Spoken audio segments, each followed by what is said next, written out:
Bulletin में खुशामदीद। और सबसे पहले बात होगी, पाकिस्तान अंडर 19 टीम एशियाई क्रिकेट की चैंपियन बन गई है। फाइनल में रवायती हरीफ भारत को आउट क्लास कर दिया। पाकिस्तान ने एकतरफा मुकाबले में 191 रन से शिकस्त दी। पाकिस्तानी खिलाड़ी पूरे मैच में भारतीय टीम पर हावी रहे। सदर Asian cricket council Mohsin Naqvi ने पाकिस्तान की फातेह टीम को ट्रॉफी दी। दुबई में पाकिस्तान ने भारत को धूल चटाई। 13 साल बाद अंडर 19 एशिया कप की ट्रॉफी उठाई।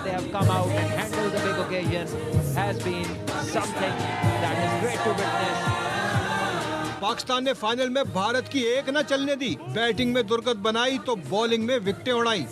समीर ने 9 छक्कों और 17 चौकों की मदद से 172 रन बना डाले। अहमद हुसैन ने 56 रन की अहम इनिंग्स खेली। पाकिस्तान ने भारत के लिए 348 रन का पहाड़ जैसा हदफ खड़ा किया।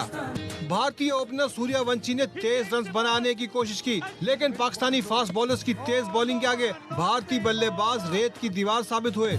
समीर मिन्हास मैच और टूर्नामेंट के बेहतरीन खिलाड़ी करार पाए। पाकिस्तान अंडर 19 टीम एशियाई क्रिकेट की चैंपियन बन गई। फाइनल में रिवायती हरीफ भारत को आउट क्लास कर दिया। पाकिस्तान ने यकतरफा मुकाबले में 191 रन से शिकस्त दी। पाकिस्तानी और भारत को फाइनल में हराने के बाद फिर दिल दिल पाकिस्तान भी गाया। अंडर 19 चैंपियन बनने के बाद पाकिस्तानी कप्तान फरहान यूसुफ, समीर मिन्हास और दीगर खिलाड़ियों ने कौमी परचम उठाकर दिल दिल पाकिस्तान गाया। दबाव नहीं लिया, प्लान के मुताबिक खेला। भारत के खिलाफ फाइनल और टूर्नामेंट के बेहतरीन खिलाड़ी समीर मिन्हास कहते हैं, खुशी है मेरी परफॉर्मेंस टीम के काम आई। कप्तान फरहान यूसुफ ने इवेंट में जबरदस्त कारकर्दगी पर पूरी टीम को सराहा। हमें पता था सरफराज धोखा नहीं देगा। फाइनल में पाकिस्तान ने इतनी शानदार क्रिकेट खेली कि भारत जीत के करीब भी नहीं आ सका। दुबई में मौजूद पाकिस्तान के शायकीन अंडर 19 टीम की कामयाबी पर झूम उठे। स्टेडियम में पाकिस्तान और नौजवान टीम के हक में नारे, मदाहों ने समीर मिन्हास की बैटिंग लाजवाब करार दी। Sunday you guys enjoy. आपने जीते, आपको इसके लिए कांग्रेचुलेशन। समीर मिन्हास की एक इनिंग है जिसको मैं बहुत अप्रिशिएट करना चाहूँगा। आप इंडियन फैंस है तो मेरी तरफ से चाय with samosa. Okay, thank you so much. 2017 में हमने इंडिया को 1 साइडेड हराया था जब सरफराज उस टाइम कैप्टन था और अभी सरफराज कोच है। 172 रन बनाए मिन्हास ने। ये ऐसा पिटिंग किया जैसी बुम बुम अफरीदी करता था, शाहीन अफरीदी बॉलिंग करता था। जबरदस्त पाकिस्तान जिंदाबाद। 1 साइडेड मैच कर दिया यार, कुछ मुकाबला तो करते यार। आज मैंने पहली दफा ग्राउंड में देखा इंडिया वालों को 20 ओवर के बाद घर जा रहे हैं। सरफराज कभी धोखा नहीं देता, कभी धोखा नहीं देता। जिंदाबाद। और चैंपियन टीम के मेंटोर साबिक कप्तान सरफराज अहमद कहते हैं, टीम उनकी वजह से फातेह नहीं बनी, खिलाड़ियों और मैनेजमेंट ने भी फतह में अपना हिस्सा डाला। सबसे पहले तो अल्लाह ताला का शुक्र अदा करूँगा। इसमें मेरा कुछ भी नहीं है। आई थिंक ये तमाम जो एफर्ट है वो लड़कों की है, क्योंकि ये बच्चे जो है पिछले 4-5 महीने से ज़बरदस्त बड़ी मेहनत कर रहे थे। मैंने तो कोशिश की है कि इनको सबको जेल किया है, और इसमें हमारी जो मैनेजमेंट है उन्होंने भी बहुत ज़बरदस्त अपना रोल अदा किया। आई थिंक इसमें पूरी जीत में जो है पूरा टीम वर्क है, और इसमें तमाम कोचिंग स्टाफ की सबकी बड़ी ज़बरदस्त एफर्ट है। और उसके बाद आखिर में जो हमारे लड़के हैं उन्होंने जिस तरीके से पूरा टूर्नामेंट खेला, हम बीच में एक मैच हारे, लेकिन जिस तरीके से टीम ने कमबैक किया वो बहुत आउटस्टैंडिंग था। अल्लाह ताला का जितना भी शुक्र अदा करें वो कम है। डेफिनेटली बड़ा गेम था, लेकिन उनसे यही बात की थी कि आप खुल के खेलो, जो अंदर आपकी एबिलिटी है उसको बाहर निकालो, और कोशिश की, लड़कों से बात किया, पिछले मैचेस की भी बात की। तो अल्लाह का शुक्र है कि लड़कों ने अपना पोटेंशियल शो किया, और लड़के बहुत टैलेंटेड है। बस ये कि इंशाल्लाह जैसे इन्वेस्टमेंट होगी इनके ऊपर तो ये आगे जाके पाकिस्तान का नाम रोशन कर सकते हैं। वर्ल्ड कप भी आ रहा है, किस तरह से देखते हैं? लेकिन डेफिनेटली एक अच्छी विक्ट्री है जो कि पाकिस्तान टीम को मिली है, तो टीम का मोराल बहुत ज़्यादा हाई होगा, और उम्मीद है कि जो ये मोमेंटम मिला है इंशाल्लाह इसको आगे कैरी करें। में पाकिस्तान की टीम अलग ही रूप में नजर आई। नौजवान प्लेयर्स की परफॉर्मेंस ने दिल खुश कर दिया। भारत के खिलाफ कामयाबी को कामरान अकमल ने बड़ी जीत करार दे दिया। अजहर अली ने समीर मिन्हास को सराहा, कहा अहम मौके पर इतनी बड़ी इनिंग्स खेलना तारीफ के काबिल है। बहुत अच्छा है, गेम प्लान ज्यादा अच्छा था, एक अलग ही जोन में खेल रहे थे। पहली हार जो मिली थी पाकिस्तान टीम को इंडिया के खिलाफ, उससे सीखा। इस एज में ये हंगर होनी चाहिए ऐसी बड़ी इनिंग खेलने की। इसका फायदा इस लड़के को भी हो और आने वाले बच्चों के लिए भी हो। बड़े स्टेज के ऊपर जिस तरीके से लड़कों ने जिस एग्रेशन के साथ क्रिकेट खेली है, बड़ी जबरदस्त थी। इंडिया के अगेंस्ट फाइनल में इतनी बड़ी इनिंग खेलना और इतनी अथॉरिटी के साथ इनिंग खेलना वो बहुत आउटस्टैंडिंग था। This guy has a bright future. Bowling में आप देख रहे हैं अब्दुल सुभान through out the tournament outstanding. सारे प्लेयर्स ने अपनी अपनी कंट्रीब्यूशन की, जैसे फैमिली बनकर खेल रहे हैं। खबरें और भी हैं, शामिल करेंगे इस ब्रेक के बाद। हमारे साथ रहिए। अफगानिस्तान को फितना खवारिज और पाकिस्तान में से किसी एक का इंतखाब करना होगा। अफगानिस्तान के हाथों पाकिस्तानी बच्चों का खून बहाया जा रहा है।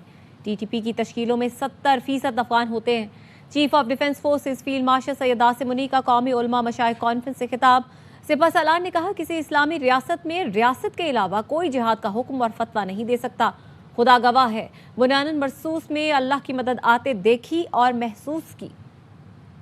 किसी भी इस्लामी रियासत के अंदर रियासत के अलावा कोई जिहाद का हुक्म नहीं दे सकता। अतियुल्लाह व अतियुर रसूल व उलुल अम्रि मिनकुम, उलुल अम्र के मर्जी के बगैर, हुक्म के बगैर कोई जिहाद का जो है फतवा नहीं दे सकता। अल्लाह के नबी की हदीस नहीं है कि वो मुसलमान नहीं जिसके हाथ और जुबान से किसी और मुसलमान का नुकसान हो। हमारे पाकिस्तानी जो बच्चे हैं उनका खून जो है अफगानिस्तान के हाथों नहीं बहाया जा रहा। आज जो है वो टीटीपी की तश्कीलें जो आती हैं उसमें से 70% अफगानी होते हैं। ये पाकिस्तान की कुर्बानियों का सिला आपको दिया जा रहा है। और पाकिस्तान ने जो है इनको क्या कह रहा है, पाकिस्तान टीटीपी और पाकिस्तान में से किसी एक को आप चूज कर लें, एक को ले। अल्हम्दुलिल्लाह, मेरा खुदा गवाह है, ये बुनियान मरसूस में अल्लाह की मदद आई और हमने अल्लाह की मदद आते हुए देखी, महसूस की। वही अंसुरकुमुल्लाहु फला गालिब लकुम, हमने महसूस किया। तो जो कहा हुआ है ना, इसमें 100% हकीकत है कि फजाए बद्र पैदा कर, फरिश्ते तेरी नुसरत को तर सकते हैं गर्दों से, कितार अंदर कितार अब भी। सिर्फ ये कि हमने अपने तौर तरीकों को ठीक करना है बस। और ये बुनियाद मरसूस के अंदर ये हुआ, ला इलाहा इल्लल्लाह वहदहू सदक़ा वअदहू व नसरा अब्दहू व हज़मल अहज़ाब वहदहू। अल्लाह ने दुनिया के 57 मुस्लिम ममालिक में से पाकिस्तान को मुहाफ़िज़ हरमैन का शरफ दिया। Chief of defence forces field martial Asim Munir ने कहा, रियासत पाकिस्तान और रियासत तैयबा का पहले दिन से ही ताल्लुक़ है। दोनों रियासतों में इतनी मुमासलत किसी वजह से रखी गई। अल्लाह ने उन्हें खादिम हरमैन और पाकिस्तान को मुहाफ़िज़ हरमैन बनाना था। इस्लामी मुल्क है, लेकिन अल्लाह ताला ने मुहाफिजीन हरमैन का जो शर्फ है वो पाकिस्तान को दिया। वो 1400 साल पहले जो रियासत बनी थी कलमे की बुनियाद के ऊपर, तो उसके 1300 साल के बाद एक और रियासत बनी, वो भी कलमे की बुनियाद के ऊपर। और अल्लाह ताला ने इन दोनों रियासतों में इतनी ज्यादा मुमासलत रखी कि दुनिया इस्लाम में और कोई ऐसी रियासत क्यों नहीं बनी कलमे की बुनियाद के ऊपर, सिर्फ वाहिद आपकी रियासत क्यों बनी कलमे की बुनियाद के ऊपर। रियासत तैयबा और रियासत पाकिस्तान, जिनके बनने की वजह एक, जिनका नाम एक, जिनका महीना एक, रमजान का महीना 27 रमजान मुबारक, और जिनके बनने में हिजरत का उनसर शामिल, तो ये इतनी ज्यादा मुमासलत जो है अल्लाह ताला ने रखी हुई है, तो किसी वजह से रखी हुई है। अल्लाह ताला ने उनको जो है खादिमुल हरमैन बनाना था और हमें अल्लाह के फजल से मुहाफिजुल हरमैन बनाना था। सरहद उबूर करने की हिम्मत कैसे की? बांग्लादेश बॉर्डर गार्ड्स ने भारतीय फौजी गिरफ्तार कर लिया। बांग्लादेशी मीडिया ने बताया, लाल मुनीर हॉट जिला के पटाग्राम बॉर्डर पर शदीद धुंध का फायदा उठाते हुए भारतीय बॉर्डर सिक्योरिटी फोर्स का हल्कार रवेद प्रकाश बांग्लादेशी हुदूद में दाखिल हो गया। बांग्लादेश बॉर्डर गार्ड्स ने फौरी कार्रवाई करते हुए दरअंदाज हल्कार को सरकारी राइफल, गोलियां और दीगर सामान कब्जे में लेकर कैंप मुंतकिल कर दिया।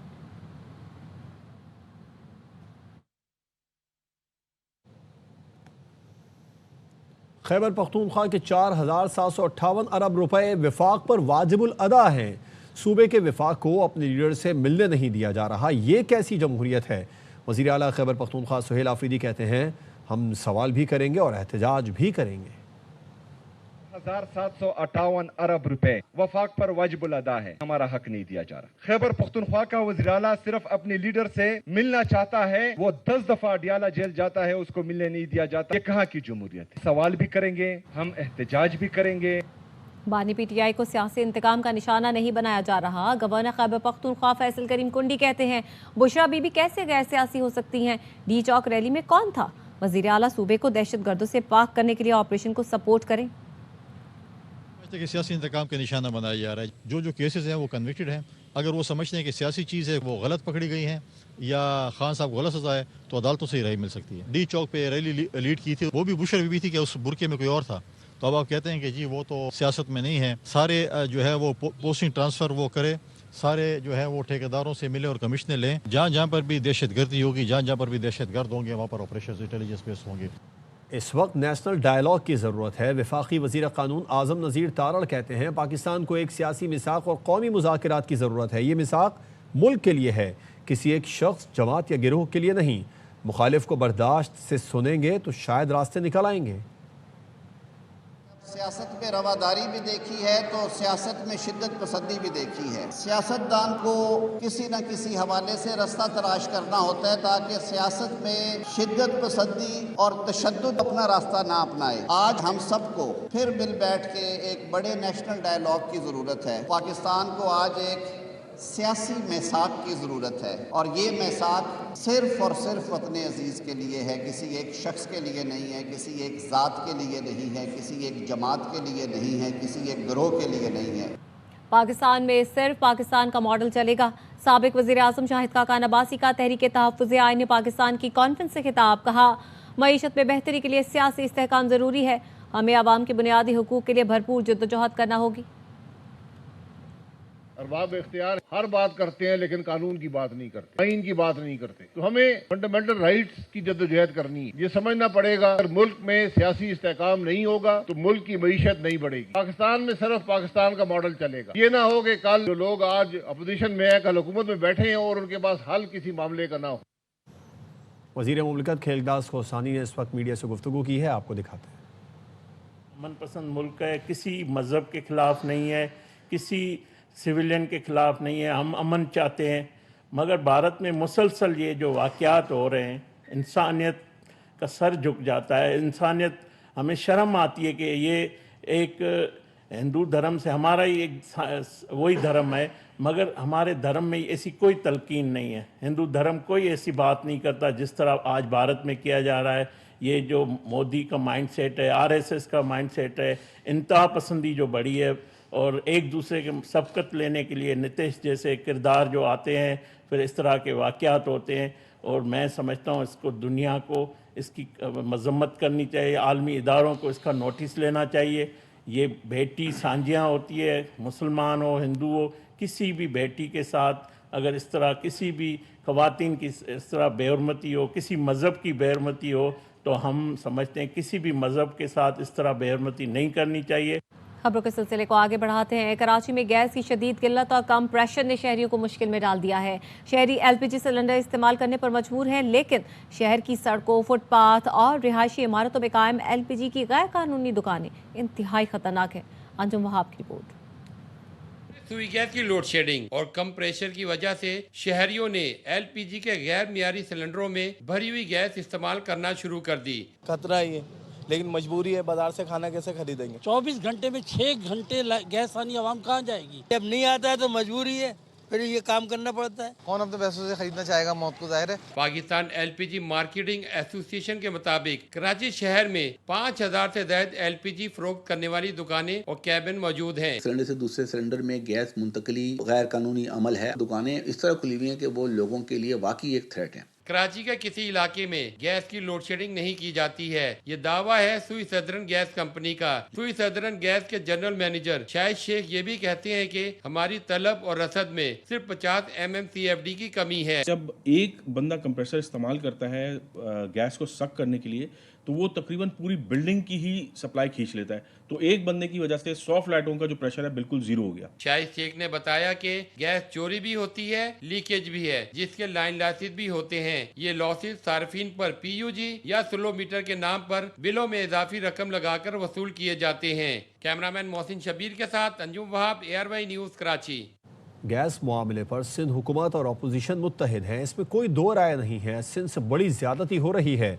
Opposition leader Sindh assembly Ali Khurshidi कहते हैं एलपीजी सिलेंडर्स की रिफिलिंग की दुकानों को बिना चेक किए NOC जारी किए जाते हैं। रिहायशी इलाकों में एलपीजी की दुकानें बड़े हादसे का सबब बन रही हैं। प्रिकॉशनरी मेजर्स नहीं लिए जाते तो उसकी वजह से होता ही है कि हादसात होती है, अमवात होती है। लाड़काना में वो इससे पहले कराची में हो चुका है, हैदराबाद में हो चुका है। पिटाई कहूँगा मैं, क्या अल्फाज अदा करूँ। सूबाई असेंबली में हाँ इशू पे बात हो चुकी है। गवर्नमेंट और अपोजिशन जो है प्रोविंस में वो एक ही पेज पर है। इग्नोरेंस का उनसर है वफाक की जानिब से, और ये पूरा सूबे सिंध के साथ जो है गैस के मामले पर सरासर ज्यादती होती है, इसमें कोई दो राय नहीं है। कराची में जगह जगह कायम एलपीजी दुकानें सरेआम मौत बांट रही हैं, लेकिन हुकूमत के कानों पर जूं नहीं रेंग रही। अमीर जमात इस्लामी कराची मुनिम जफर कहते हैं शहरियों को गैस की किल्लत से शदीद परेशानी का सामना है। एलपीजी सिलेंडर का बढ़ता इस्तेमाल बड़े हादसे का सबब बन सकता है। एलपीजी के हवाले से शहरी परेशान हैं और सुई गैस की शॉर्टेज के नतीजे में इसकी वजह से घरों में परेशानी होती है कि किस तरह खाना पकाया जाएगा। एलपीजी इस्तेमाल करने का रुझान दिन ब दिन बढ़ता जा रहा है। इंसानी जानों के लिए ये खतरा भी बन गया है। कराची में हर कुछ दिनों बाद सिलेंडर फटने के वाकयात होते हैं। इसका तदारुक करना हुकूमत की जिम्मेदारी है। के इलेक्ट्रिक के बिल आते थे शहरियों के लिए, अब यही सिलसिला सुई गैस के बिलों में भी हो गया है, जिसके नतीजे में शहरियों को अजियत का सामना है। एपेक्स कमेटी में फैसला हुआ, जो लोग सड़कें बंद करेंगे उनके खिलाफ पर्चा कटेगा। जमात इस्लामी जानबूझकर चीज़ें ख़राब करती है। मेयर कराची मुर्तज़ा वहाब का कहना है सड़कें बंद करके शहरियों को मज़ीद मुश्किल में डालते हैं। मज़ार क़ायद के करीब ग्राउंड जमात इस्लामी के धरनों के लिए वक्फ कर देता हूँ। जब मैं कार्रवाई करने जाता हूँ तो स्टे ऑर्डर किसने लिया हुआ है? एक सियासी जमात के रहनुमा ने लिया हुआ है। प्रॉब्लम ये है कि हम बहादुरी के साथ सामने जाते हैं, फिर तोहमतें भी शुरू हो जाती हैं। ये कुछ नहीं करेंगे। आप कहते हो कि मैं अवाम के मसाइल को हल करना चाहता हूँ और कहते हो कि शहर के अंदर संगीन ट्रैफिक है, और आप करते क्या? आप नुमाइश को ब्लॉक कर देते हो, राशिद मिनाज रोड को ब्लॉक कर देते हो, कईयोबाद को ब्लॉक कर देते हो। मज़ार क़ायद के सामने बहुत बड़ा ग्राउंड है, मैं उस जगह को मुख्तस कर देता हूँ। ये जमात इस्लामी के धरनों के लिए है, लेकिन वो कभी भी नहीं चाहेंगे कि हम किसी ग्राउंड पे जाके एहतजाज करें। जंगल में मोर नाचा किसने देखा? वो सड़क पर करना चाहेंगे ताकि लोग तकलीफ में आए, और जब लोग तकलीफ में आते हैं ना तो लोग कहते हैं यार पुलिस फेल हो गई, कहते हैं यार सरकार की रेड का है। तो ये जानबूझ के चीजों को खराब करने की कोशिश करते हैं। इनका काम यही है। हमारी एपेक्स कमेटी में फैसला हुआ था, सड़कों को जो ब्लॉक करेगा उसके खिलाफ FIR कटनी चाहिए। और यहाँ पर आपको बताएं कि रजब का चांद नजर आ गया है। चेयरमैन मरकजी रोयत हिलाल कमेटी का ये बताना है। यकम रजब कल 22 दिसंबर को होगी। चेयरमैन रोयत हिलाल कमेटी अब्दुल खबीर आज़ाद की जानिब से बाज़ाब्ता तौर पर ऐलान कर दिया गया है। रजब का चांद नजर आ गया है। यकम रजब कल 22 दिसंबर को होगी। कराची के मुख्तलिफ इलाके आज सुबह धुंध की लपेट में रहे। Malir super highway, Gulshan Maymar, airport university road, scheme 33 में धुंध छाई रही। कम से कम हद निगाह 97 मीटर रिकॉर्ड की गई। धुंध के बाइस कराची आने वाली 5 बैनुल अक़वामी परवाज़ें मस्कत मुंतकिल कर दी गईं। पंजाब के मैदानी इलाकों में भी धुंध का राज रहा। सियालकोट एयरपोर्ट पर परवाज़ों की आमदोरफ्त मुअत्तल रही।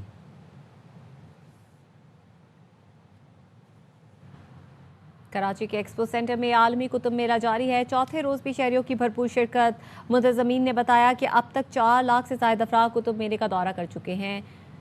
कल बुक फेयर का आखिरी दिन है। मजीद बता रहे हैं अनवर खान। चौथे रोज शहरियों की आमद का सिलसिला बदस्तूर जारी। लाखों की तादाद के अंदर अब तक मुंतज़मीन के मुताबिक कराची एक्सपो सेंटर के अंदर अमायदीन शहर, कराची के शहरी और तलबा तालिबात इस कुतुब मेले का मुआयना कर चुके हैं। लाखों की तादाद के अंदर किताबें अब तक फ़रोख्त हो चुकी हैं। वो मतलूबा स्टॉक जो कि मुल्क के मुख्तलिफ हिस्सों से लाया गया था, वो स्टॉक अब तकरीबन ख़त्म हो चुका है। कराची के शहरियों की बच्चों के साथ शिरकत काबिल दीद है, क्योंकि हर वालिदैन अपने बच्चों के साथ किताबों की ख़रीदारी के अंदर यहाँ पर मसरूफ़ नज़र आता है। यहाँ पर साइंस, अदब, फिक्शन, इंफॉर्मेशन टेक्नोलॉजी समेत तमाम मौज़ूआत पर तमाम की तमाम दरसी और गैर निसाबी सरगर्मी किताबें दस्तियाब हैं। 330 स्टॉल यहाँ लगाए गए थे। 40 जो है स्टॉल है गैर मुल्की पब्लिशर के। सुबह शुरू होने वाला किताब वसूल का यह सिलसिला ताहाल एक्सपो सेंटर कराची के अंदर बरकरार है। जी, न्यूज़ बुलेटिन से फिल वक्त इतना है। देखते रहिए आवाज़ न्यूज़।